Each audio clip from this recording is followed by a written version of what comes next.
এই মুহূৰ্তৰ এটা ব্ৰেকিং নিউজ গোলাপগঞ্জ আৰক্ষীয়ে আটক কৰিলে এজন খুদখুৰ আৰক্ষী বিষয়া এবাৰ আৰক্ষী জালত পৰিল খুদ আৰক্ষী বিষয়া চিৰাং জিলাৰ এছআই ৰেডৱান হকক আটক কৰে গোলাপগঞ্জ আৰক্ষীয়ে অভিযোগকাৰীৰ এজাহাৰ ভিত্তিত আটক কৰিছে খুদখুৰ আৰক্ষী বিষয়াক চিৰাঙত কৰ্মৰত আছিল বিষয়াজন আৰু চিৰাঙৰ পৰা গোলাপগঞ্জলৈ আনি আছে এতিয়া বিষয়াজনক পূৰ্বতে বিষয়াজন ধুবুৰী জিলাৰ খালাকুৰা আৰক্ষী চকীত আছিল খুদৰ টকা বিচাৰি ইটা ভাটাৰ মালিকক ভাবুকিৰ অভিযোগ এছআই ৰেডৱানুল হক আৰু তেওঁক আটক কৰিছে আৰক্ষীয়ে ৰেডৱানুল হক নামৰ এগৰাকী আৰক্ষী বিষয়া খালাকুৰাৰ এমবিএফ ইটা ভাটাৰ গৰাকী হাছেন আলীক 9 লাখ টকা খুদৰ বিনিময় প্ৰায় 17 লাখ টকা ধাৰ দিয়ে খুদে মূলে হোৱা 26 লাখ টকা অহা এপ্ৰিল মাহত ভাটাৰ গৰাকীয়ে দিয়া কথা আছিল যদিও পৰিশোধ কৰিব নোৱাৰাৰ ফলত হঠাৎ খুদখুৰ আৰক্ষী বিষয়া ইটা ভাটাত গৈ হাছেন আলীক লগ নাপাই হাতত লাঠি লৈ হাছেন আলীৰ ঘৰত দুৱাৰত প্ৰহাৰ কৰে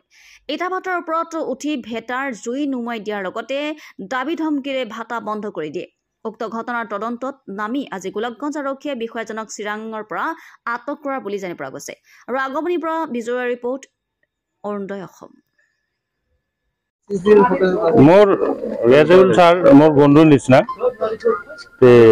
কিবা হয়েছে পয়সা পাতি কি লৈছে না লৈছে নাজানো কিন্তু মই পরই গম পাওঁ যে দাদা এনেকুৱা কথা মই ভাবিলো যে দাদা মোৰ লগত ভাল কিবা এটা কৈ যদি হাসান মামাৰ লগত এটা ডেট লৈ আৰু এটা বেলেগ কিবা 2 দিনৰ ভিতৰত পইচাখিনি ৰিলিজ কৰিব পাৰো এইখিনি ভাবি মই আহিছো দাদাৰ ওচৰত দাদা কলো দাদা এইবিলাক কৰিব নালাগে যি হল আৰু অলপ সময় দিয়ক হাসান মামাৰ লগতো বহি কথা পাতি পইচাখিনি ৰিলিজ কৰক তেখেতে মোৰ কথাটো নামানি কিনে লাঠি এটা লৈ তেখেতৰ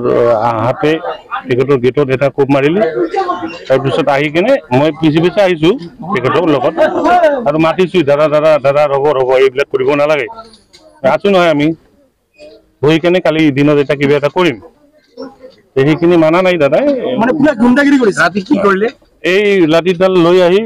ডকৰ ওপৰত উঠি গ'ল মই এইখিনি লৈকে অফিচৰ পৰা আগুৱা নাই